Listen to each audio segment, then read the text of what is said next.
besties. We do not care. Besties, I have been moving around my room trying to find a spot to make this video. See, like my earrings, they are focal point for today. They say bite me. You know what they say, the bigger the hoop, it hurts more. What a life that. So this, we're just gonna deal with that. Yeah, it has fallen on me multiple times. It is very heavy, so I'm glad that I'm not dead yet because of it. We do not care. The most presentable background I would come up with was just like some books that I have on my mahjong table, but I'm trying to cover that it's a mahjong table because that's not nice to show. So yeah, this is the best, and even then, like, it's totally just made worse by this thing falling apart. So we're just gonna get on with it. Okay, so ooh, do you like my pajama pants? They have Winnie the Pooh on it, and then it comes with a matching shirt that's this orange color, and it's just Pooh's face. It's not Winnie the Pooh, I guess, because it's not like official Disney. It was like $10 from Shopee for the whole set. Girl, please stop talking. Please stop talking right now. Because you know what? What's happening? Thank you. So the review for today is on Normal People, which I finished quite quickly. I think it was about 2 weeks, and that was with a really busy week last week where I couldn't read much at all. It's very engaging, especially the middle portion. It got quite difficult to get through at the end just because I felt like the characters were kind of like getting annoying, but I think that's how you're supposed to feel. So I'm just gonna do the normal thing where we talk about what it's about and then what I think about it. And it's really interesting because this was made into a TV show. It's a Hulu show, and I went on YouTube to like check out, you know, some like trailers and some snippets of it, and I do have some thoughts based on that. I'm not gonna watch the show because I just feel that if I could barely handle the characters here, I don't think I can do it with the whole show. This book is about 2 characters, and the book follows them as their relationship develops from adolescence into adulthood. The 2 main characters, Marianne and Connell, they are not friends at the start. They're kind of just acquaintances by virtue of Connell's mother being the housekeeper to Marianne's family. So he's kind of just like at the house if he's picking her up from work, or waiting for her to finish work and stuff. So they would just like talk, but it would be kind of like small talk, which eventually led to speaking more and more and developing some sort of attraction. Okay, so I want to go through first just what the characters are like, right? So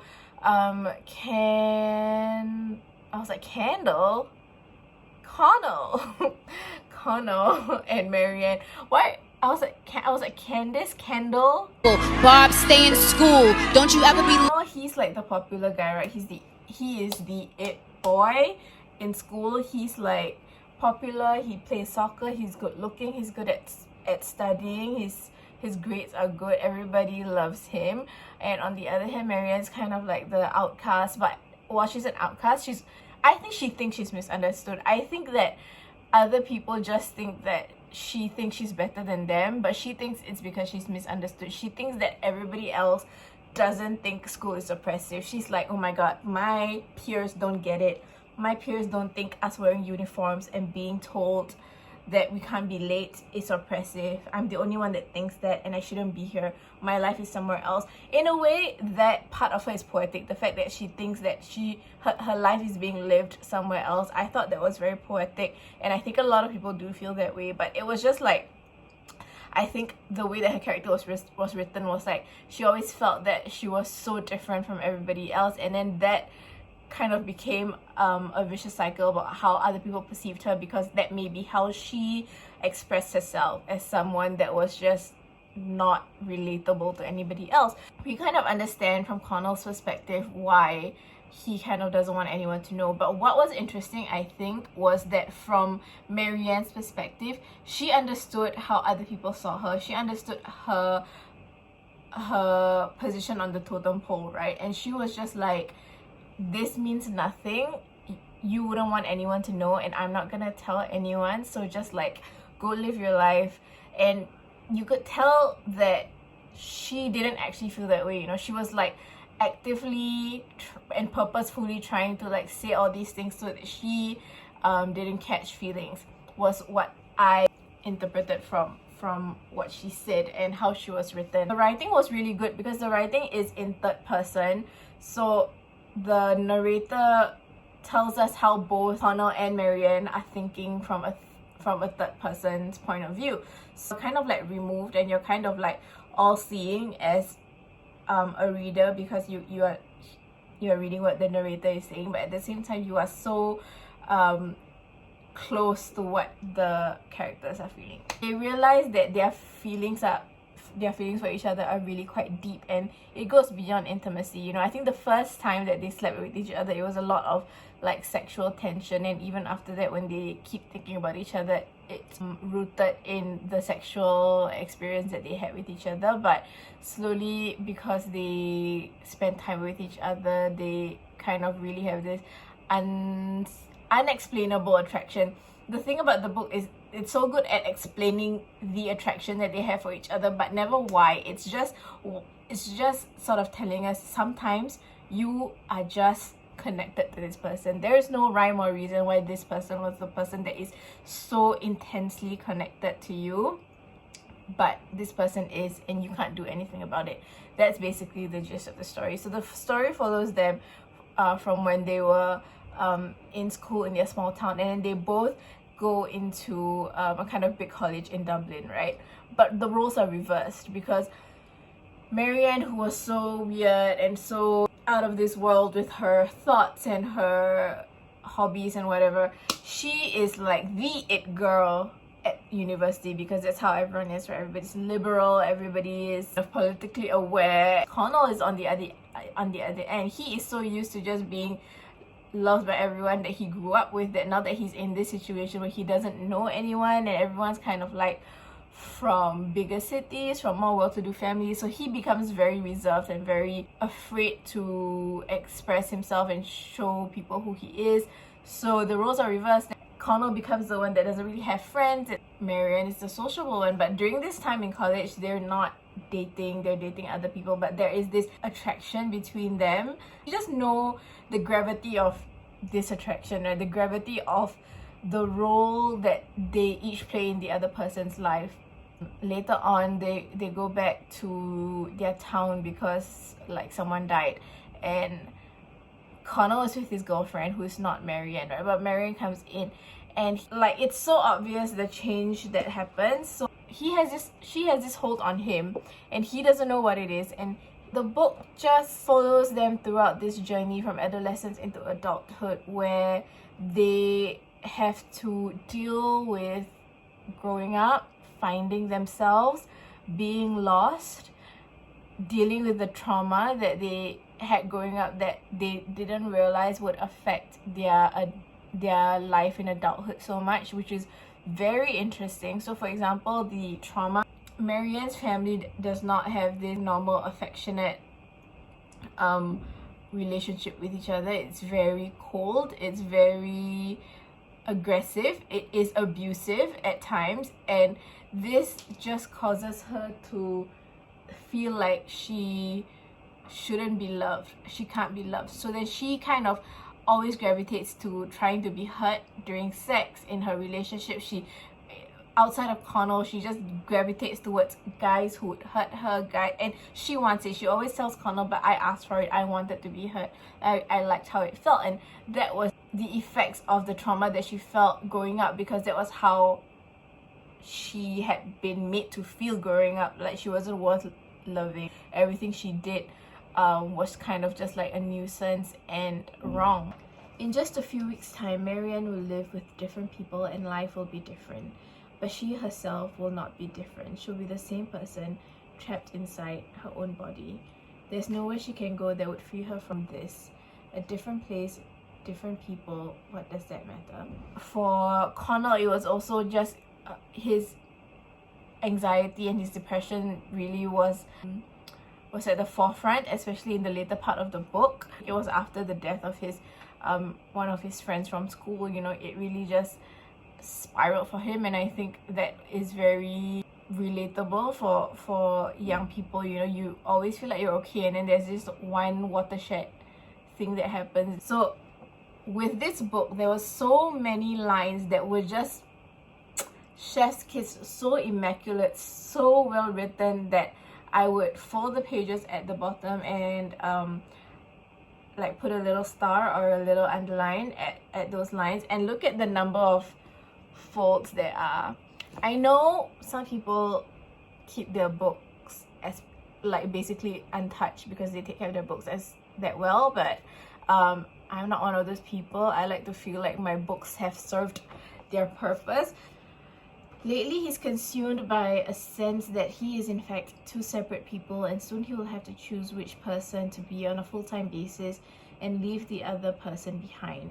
So this is very, very true for Connell, because he always felt that he could only be who he truly was with Marianne, because everyone had their perception of him, right? That he is this perfect guy that couldn't make mistakes, and he was always so talked about, so he always had to be like on his best behavior. But with Marianne, he could just like give in to all these unconventional desires that maybe he had. So when they were choosing schools, like he was talking to Marianne, and Marianne just said like, why don't you study English? And he's like, English? Like, why would I do that? Well, what am I gonna do with that? Because that was just so unheard of, right? Because he's like really smart, so why wouldn't he do something that would result in a much more predictably lucrative career? But she just goes, well, like you like it, right? And you're good at it, so do it. So that was the thing that Marianne did for him, which was like to enable these desires and these passions of his that nobody else would.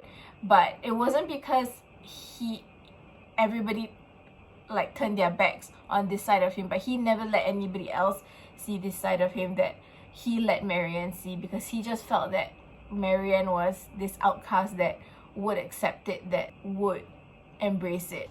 And a continuation from that is, for a moment it seemed possible to keep both worlds, both versions of his life, and to move in between them just like moving through a door. And at the end of it, it really encapsulates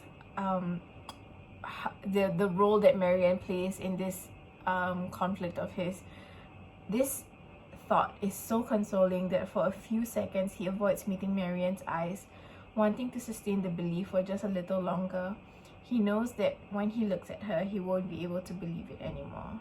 They date many different people throughout the book, and there is just something that they both provide for each other that other people just cannot. There is this hold that he has on her and that she has on him, that it's just incomparable. There's this part where he's dating someone else and they have sex, and he just goes, he only had sex with her twice, neither time enjoyable, and when they lay in bed together, he felt a constricting pain in his chest and throat that made it difficult to breathe. Had thought that being with her would make him feel less lonely, but it only gave his loneliness a stubborn quality, like it was planted down inside him and impossible to kill. So this is compared to the early part of the book when he is first intimate with Marianne, and the way that Sally Rooney describes how hung up he was after the intimate encounter without being explicit. This book is a sexy book, especially the first part, because she does not go into detail about things they do or whatever. It's like not smutty, but the effect that it has on him,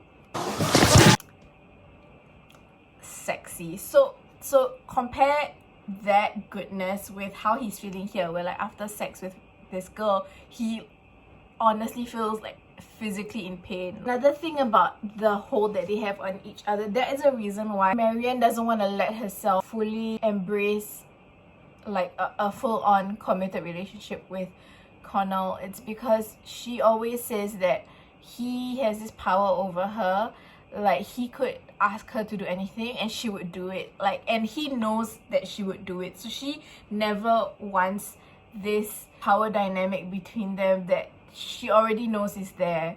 So she's always keeping everything at arm's length, you know, always making jokes like, oh, one day you're gonna fall in love with someone and she's gonna be great, you know, always self-deprecating, always sort of trying to lie to herself.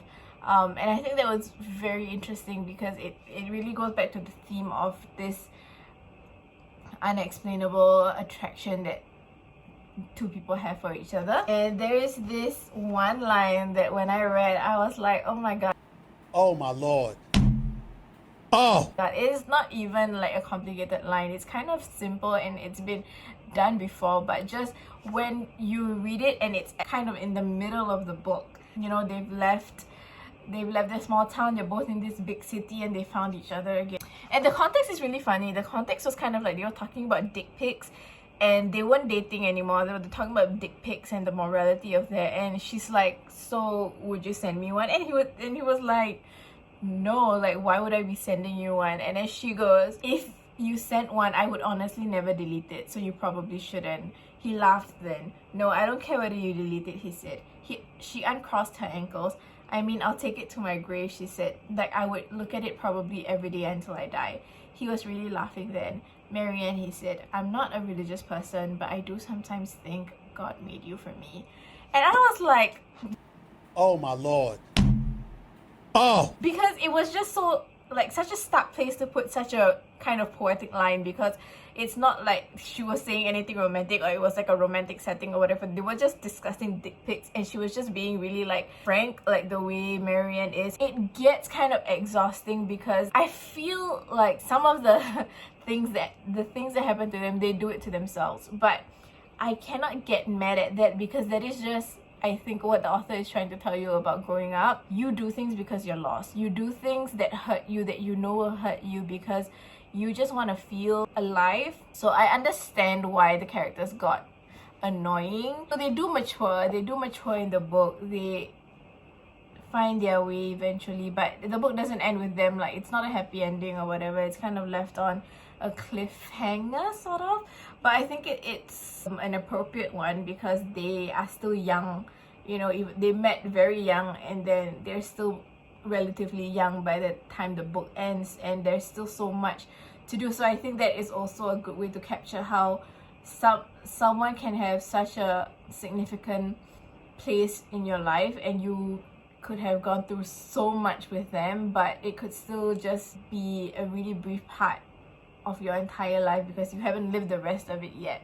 A lot of the book, I think it's about ego on Connell's side, you know, not wanting to admit that someone like Marianne, that everyone looked down on, had that kind of effect on him, that he had this attraction to. And from Marianne as well, you know, she didn't want to admit that, or she didn't want to embrace or accept that Connell had this power over her. The other thing is, of course, social class and status. Connell was the popular one, but because it was a small town, nobody really cared that he was like not that well to do, because that was probably how everyone was. Whereas Marianne was the one that stuck out like a sore thumb because she was the more well to do one compared to majority of the people in that town, I think, and she was kind of weird. And then how the roles reversed when they went to the big city and when they started going to college, because everyone was more like Marianne. Her friends didn't really have problems with money, and he was the one that, you know, had the same pair of sneakers from when he was back home, and it was the only pair of sneakers he bought. He was the one that had to almost die trying to get a scholarship, whereas she just got the scholarship because she wanted to prove that she was smart. And like, that was a really interesting theme that was addressed. She understood what scholarships were for, but to her it was just like a sense of pride. Like, she wanted to show that she could get it, whereas for him it was like a matter of survival. Like, I would literally not have a place to live if I didn't get the scholarship. So that was very interesting, and that continues on as well, because a big part of Connell's internal conflict is kind of how he thinks Marianne sees him. The style of the book is so unique. Sally Rooney's writing style is really unique. I don't think I've ever read a book that was written like this, you know, in terms of like the prose. There are no inverted commas at all.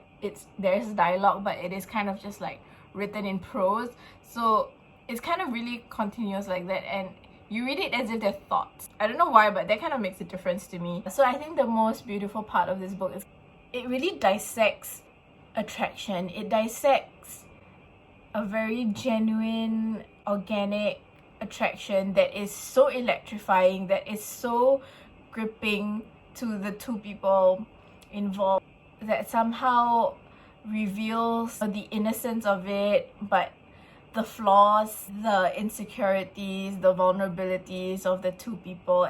You found out and you saw the development of all these things, you know, the flaws, the vulnerabilities, the insecurities, the strengths of these characters through this insane attraction that they had for each other. And it's a quick read. I like that. I like that, you know, you kind of like can go through it really quickly because it's just two characters and their lives. So, you know, it's not like you kind of have to like put a lot of effort into paying attention because of like so many different characters, so many different plot points. It's just the two of them.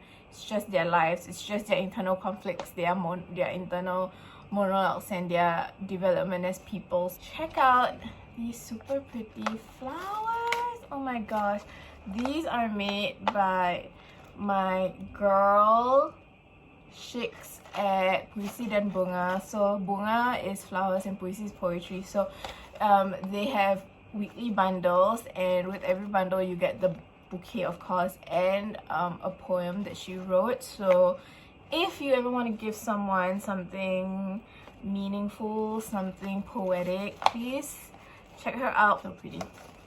Yeah, so this one is kind of all over the place, guys. It's like 1 or 2 a.m. right now. So bye.